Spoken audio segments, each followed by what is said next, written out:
বন্যা পরবর্তী যে ইন্টারমিডিয়েট হেলথ ইভেন্টসগুলো আছে সেগুলো আমরা সচরাচর উইদিন উইকস টু উইদিন মান্থের মধ্যে দেখতে পাই। এর মধ্যে সবচেয়ে কমন যেটা আমরা ফেস করি সেটা হচ্ছে ওয়াটারবর্ন ডিজিজ বা পানিবাহিত রোগ। এই পানিবাহিত রোগগুলো শুধুমাত্র ইন্টারমিডিয়েট স্পেকট্রামেই না, ইমিডিয়েট টু ইন্টারমিডিয়েট এই পুরো স্পেকট্রাম জুড়েই থাকে।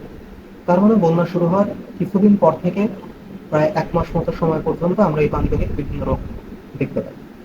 পানিবাহিত রোগের মধ্যে প্রথমে সবচেয়ে কমন যেটা আমরা দেখতে পাই সেটা হচ্ছে যে ডায়রিয়া। ডায়রিয়াতে পেশেন্টের অনেকবার লুজ মোশন হয়, পাতলা পায়খানা হয়, অনেক বেশি পরিমাণ ফ্লুইড লস হয়, পেশেন্ট ডিহাইড্রেটেড থাকে অনেক বেশি। কমপ্লিকেশন হিসেবে কোনো কোনো সময় পেশেন্ট হাইপোভলিমিক শকে প্রেজেন্ট করতে পারে, অ্যাকিউট কিডনি ইনজুরি ডেভেলপ করতে পারে, এবং এছাড়া ফ্লুইডের সাথে সাথে অনেক বেশি সলিউড যায়। এর ফলে পেশেন্ট ইলেকট্রোলাইট ইমব্যালেন্স নিয়ে আমাদের কাছে আসতে পারে। সোডিয়াম লস হয়, পটাশিয়াম লস হতে পারে।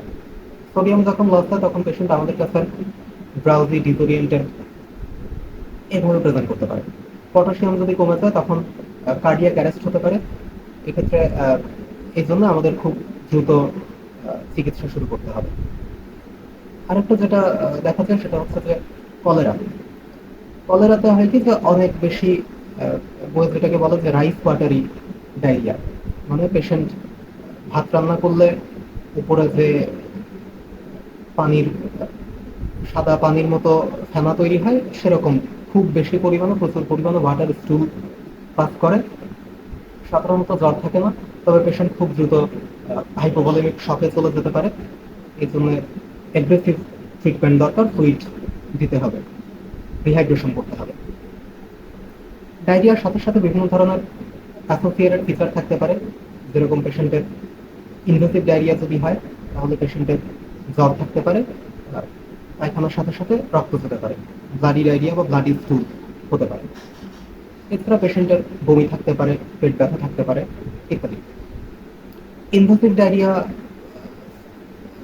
শনাক্ত করার জন্য সাইন হচ্ছে মেইনলি দুইটা, একটা হচ্ছে জ্বর এবং ব্লাডি ডায়রিয়া, পায়খানার সাথে যদি রক্ত যায়। যে ধরনের ডায়রিয়াই হোক না কেন, চিকিৎসা হচ্ছে প্রথম চিকিৎসা হচ্ছে যে রিহাইড্রেট করতে হবে, পেশেন্টকে পানি খাওয়াতে হবে বেশি। এটা স্যালাইন, ওআরএস দিয়ে হতে পারে। আর পেশেন্ট যদি শকে চলে যায়, খুব দ্রুত যদি চিকিৎসা দরকার হয় তাহলে পেশেন্টকে অবশ্যই ইন্ট্রাভেনাস রুটে কলেরা স্যালাইন, কলেরা হলে কলেরা স্যালাইন অথবা রিঙ্গার ফ্যাক্টর দিতে হবে। অ্যান্টিবায়োটিকের ইন্ডিকেশন থাকে কিছু কিছু জায়গায়। এর মধ্যে যদি ইনভেসিভ ডায়রিয়া হয়, যেরকম যদি ব্লাডি ডায়রিয়া হয়, অথবা পেশেন্টের যদি জ্বর থাকে, এছাড়া পেশেন্ট যদি ইমিউনো কম্প্রোমাইজড হয়, অ্যাসোসিয়েটেড বিভিন্ন রোগ ব্যাধি যদি থাকে, পেশেন্টের বয়স যদি অনেক বেশি হয় অথবা বয়স যদি অনেক কম হয় তাহলে দরকার হতে পারে। এছাড়া পেশেন্টের যদি প্রস্তারিক হার্ট ভালভ আগে থেকেই থাকে তাহলে পেশেন্টের অ্যান্টিবায়োটিক দরকার, ইন্ডিকেটেড। কলেরা যদি আমরা সাসপেক্ট করি, পেশেন্ট যদি আমাদের কাছে অনেক বেশি রাইস ওয়াটারি ডায়রিয়া নিয়ে আসে, সাথে হাইপোভলিমিক শক থাকতে পারে বা ব্লাড প্রেশার কম থাকতে পারে, প্রফিউজ রাইস ওয়াটারি ডায়রিয়া যদি থাকে, তাহলে ট্রিটমেন্ট হিসেবে আমরা রিহাইড্রেশনের সাথে সাথে অ্যান্টিবায়োটিক হিসেবে ডক্সিসাইক্লিন 300 mg, আমাদের দেশে 100 mg ক্যাপসুল পাওয়া যায়, 3টা ক্যাপসুল একসাথে, অথবা অ্যাজিথ্রোমাইসিন 1 গ্রাম একসাথে, 500 mg ট্যাবলেট পাওয়া যায়, 2টা একবারে খেয়ে নিতে হবে। আর যদি ব্যাকটেরিয়াল কজ চিন্তা করি তাহলে আমাদের অ্যান্টিবায়োটিক হিসেবে, এম্পিরিক অ্যান্টিবায়োটিক ট্রিটমেন্ট হিসেবে আমরা দিতে পারি ফ্লোরোকুইনোলন, ট্রমোসিক্লোফ্লক্সাসিন, সাথে মেট্রোনিডাজল দেওয়া হয়। পাশাপাশি আর যেগুলো সেগুলো সিমটোমেটিক ট্রিটমেন্ট দিতে হবে। যেরকম পেশেন্টের যদি বমি থাকে তাহলে সেক্ষেত্রে অ্যালামোসেট্রন ইউজ করতে হবে যাতে পেশেন্টের বমিটা কমে আসে। পানিবাহিত রোগের মধ্যে এরপরে যেটা আমরা দেখতে পারি সেটা হচ্ছে যে জ্বর থাকতে পারে, টাইফয়েড। টাইফয়েডের জ্বরের প্রাদুর্ভাব অনেক বেশি বেড়ে যায় বন্যা পরবর্তী সময়। টাইফয়েড সচরাচর আমরা সাসপেক্ট করি জ্বর যদি 7 দিনের চেয়ে বেশি ক্রস করে যায়, 7 দিনের বেশি যদি হয়ে যায়, তখন আমরা টাইফয়েডটা চিন্তা করি। ক্লিনিক্যাল বেশ কিছু ফিচার দিয়ে মেলানো যায়।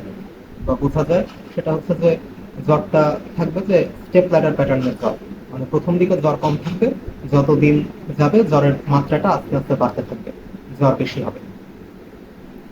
এর সাথে সাথে পেশেন্টের এন্টেরিক কিছু প্রবলেম থাকবে, যেরকম অল্টার্ড বায়োল হ্যাবিট থাকতে পারে। সাধারণত প্রথমে ইনিশিয়ালি কনস্টিপেশন থাকে, এরপরে ডায়রিয়া থাকে। কোনো কোনো ক্ষেত্রে উল্টাও হতে পারে, প্রথমে ডায়রিয়া হতে পারে, তারপর আস্তে আস্তে কনস্টিপেশন হতে পারে, পায়খানা কষা হয়ে যেতে পারে। ক্লিনিক্যালি আমরা আর যেটা দেখি সেটা হচ্ছে যে পেশেন্টের জিহ্বাতে কোটিং থাকে, সাদা রঙের একটা আস্তরণ পড়ে যায়, সেন্ট্রাল কোটেড টাং বলে, জিহ্বাটা সাদা সাদা হয়ে যাবে। এছাড়া অনেক সময় গায়ে র্যাশ আসতে পারে টাইফয়েডে। টাইফয়েড সাসপেক্ট করলে অবশ্যই 7 দিনের জ্বর যদি 7 দিন পার হয়ে যায় তখন আমরা টাইফয়েড দেখি, অন্যান্য সিমটমগুলো মিলিয়ে চিকিৎসা দিতে গেলে অবশ্যই আমরা প্রেফার করি যে ইন্ট্রাভেনাস সেট্রাকজন 2 গ্রাম করে 14 দিন। সবকিছুই অবশ্যই ডাক্তারের পরামর্শ নিয়ে তারপরে শুরু করতে হবে, সাবস্ক্রিপশন অনুযায়ী। তারপরে চিকিৎসক যেটা মনে করেন সেভাবে সেদিকে আগাতে হবে। এছাড়া বন্যা পরবর্তী সময়ে পানিবাহিত রোগের মধ্যে আর যেটা আমরা পাই সেটা হচ্ছে যে acute viral hepatitis. Hepatitis A এবং ই, এই দুইটা হচ্ছে ফিকোরাল রুটে ট্রান্সমিট করে। বন্যা পরবর্তী সময়ে এই দুইটা রোগের হেপাটাইটিসের প্রাদুর্ভাব বেড়ে যায়। সচরাচর এগুলো সেলফ লিমিটিং, তবে হেপাটাইটিস ই যদি প্রেগনেন্ট ওমেনদের হয় সেক্ষেত্রে ভয়ের কারণ থাকে, কারণ এটা অ্যাকুইট লিভার ফেইলার করতে পারে। এই জন্য যদি জন্ডিস দেখা যায় তাহলে প্রেগনেন্ট ওমেনদের অবশ্যই খুব তাড়াতাড়ি চিকিৎসকের শরণাপন্ন